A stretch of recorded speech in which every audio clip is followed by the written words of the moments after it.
हर हर महादेव दोस्तों, व्रत के नियम और विधि और सावन सोमवार में बरतने वाली सावधानियों को ध्यान से और व्रत का पालन कैसे करें, व्रत में कौन सी चीजें नहीं खानी चाहिए और एक ऐसा उपाय हम इस वीडियो में बताएंगे जिससे आपकी भोले बाबा की कृपा से 7 जन्मों की परेशानी भी दूर हो जाएगी। जानिए सब कुछ इस वीडियो में। सबसे पहले सुंदर सी इस वीडियो को लाइक करके कमेंट में लिख दें हर हर महादेव, ओम नमः शिवाय। दोस्तों, सावन का महीना शिव भक्तों के लिए प्यार की सौगात लेकर आता है। यही वो महीना है जिसे हम प्यार का महीना भी कहते हैं। पक्षियों की चहचहाहट मधुर संगीत में बदल जाती है, वर्षा ऋतुओं का आगमन होता है, प्रकृति जगमग्न हो जाती है, खूबसूरत शब्दों में आपस में बातें करती है। साथ ही साथ शिव भक्त बड़े जोरों शोरों के साथ सावन के महीने का बड़ी ही बेसब्री से इंतजार करते हैं। सावन में भगवान शिव धरती पर आकर अपने हर भक्त के घर में वास करते हैं और उनकी सच्ची भक्ति से धन धान्य करते हैं। सावन का हर एक दिन बहुत ही शुभ माना जाता है। हर दिन पवित्र होता है, हर दिन भगवान शिव की पूजा की जाती है। लेकिन सोमवार के व्रत की बात ही कुछ और होती है। पवित्र और शुभ दिन होता है सोमवार का दिन।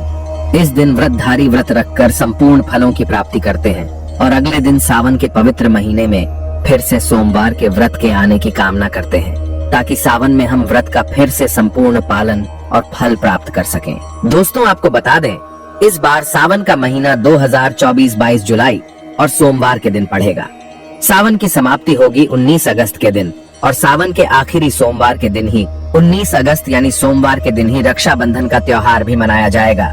दोस्तों, अब जानते हैं सावन के इस पवित्र महीने में कितने सोमवार पड़ेंगे और आपको कितने व्रत रखने हैं। आइए जानते हैं। सावन मास का पहला दिन 22 जुलाई दिन सोमवार है। पहले ही दिन सावन में सोमवार पड़ने से 4 चांद लग गए हैं। सावन का दूसरा सोमवार व्रत 29 जुलाई दिन सोमवार है। तीसरा सोमवार व्रत 5 अगस्त। सावन का पवित्र चौथा व्रत 12 अगस्त के दिन पड़ेगा और 19 अगस्त को 5वां सोमवार है। दोस्तों, ऐसे में कुल मिलाकर 5 सोमवार पढ़ेंगे और अंत में 19 अगस्त यानी सोमवार के दिन सावन समाप्त हो जाएंगे। दोस्तों, ऐसे में हम जानते हैं सावन के इस पवित्र महीने में कौन सी गलती नहीं करनी चाहिए जिससे कि शिव नाराज ना हो। और सावन व्रत में ये फल तो कभी मत खाना नहीं, तो भगवान भोले बाबा आपसे क्रोधित हो सकते हैं, आपका व्रत टूट सकता है। आइए जानते हैं कुछ ऐसी सावधानियां जिसे भूलकर भी नहीं करना चाहिए। दोस्तों, नंबर 1, शास्त्रों में कहा गया है कि व्रतधारी को उधार मांगकर फल आदि नहीं खाने चाहिए। इससे पाप लगता है और व्रत अधूरा रह जाता है। सोमवार का व्रत हो या कोई भी व्रत क्यों ना हो, पड़ोसियों से मांगकर भी व्रत आदि में फल वगैरह नहीं खाने चाहिए। व्रत में उधार मांगकर खाने से व्यक्ति का व्रत झूठा हो जाता है। ईश्वर की शरण में आने पर व्यक्ति को झूठ नहीं बोलना चाहिए, कर्ज नहीं लेना चाहिए, चुगली आदि नहीं करनी चाहिए, उधार मांगकर भी नहीं खाना चाहिए। अगर आपको कोई अपनी मर्जी से खाने के लिए व्रत में कुछ देता है तो उसे आप खा सकते हैं, लेकिन व्रत में कम से कम उधार मांगकर फल आदि नहीं खाना चाहिए। इससे पाप लगता है और व्यक्ति की पवित्रता भंग हो जाती है। दोस्तों, नंबर 2, सोमवार का व्रत हो या सावन का व्रत, आपको नाशपाती नहीं खाना चाहिए। दरअसल इस फल का नाम नाश यानी नाश करने वाला होता है, इसलिए इस फल को व्रत में नहीं खाना चाहिए। व्रत आदि को छोड़कर किसी और दिन आप कभी भी खा सकते हैं, लेकिन अगर जिस दिन आपका व्रत हो उस दिन नाशपाती का सेवन नहीं करना चाहिए। भगवान को भी नाशपाती नहीं चढ़ाना चाहिए। दोस्तों, नंबर 3, कुत्तू या सिंगाड़े का आटा खाने से भी आपका व्रत टूट सकता है। आपको बता दें, लंबे समय से रखा हुआ आटा आपका व्रत भंग कर सकता है। दरअसल पुराने आटे में घून आदि कीड़े वगैरह पड़ जाते हैं जो ठीक तरह से दिखाई भी नहीं देते। ऐसा आटा खाने पर दरअसल आप मांस का सेवन करते हैं और व्रत में कीड़े खाना घोर पाप के बराबर माना गया है और आपका व्रत भी भंग हो जाता है। व्रत में ताजा आटा खाना चाहिए। लंबे समय से रखे हुए आटे में कीड़े पड़ जाते हैं, ऐसा कभी न करें। व्रत हमेशा शुद्धता में ही रखना चाहिए।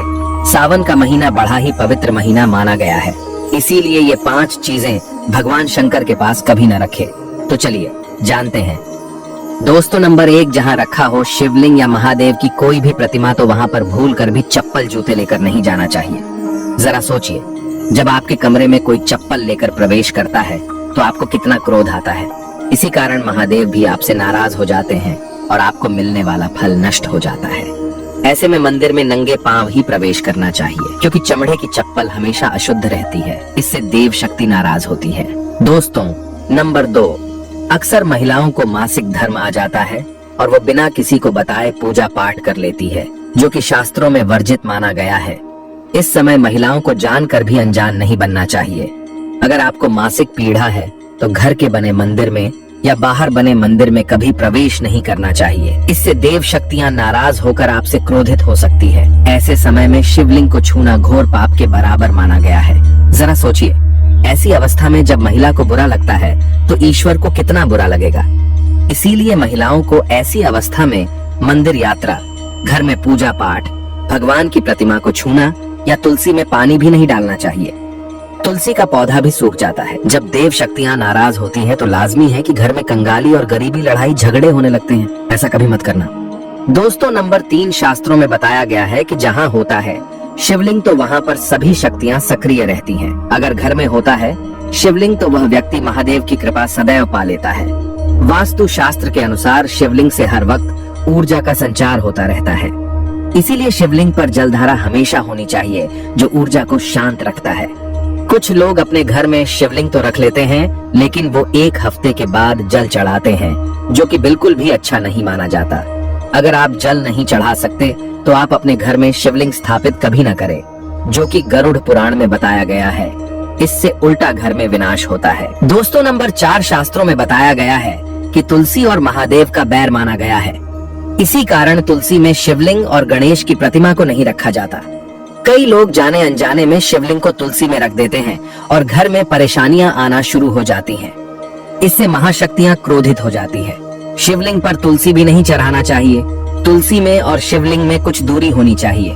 दोस्तों, नंबर 5 घर का मंदिर या बाहर का मंदिर।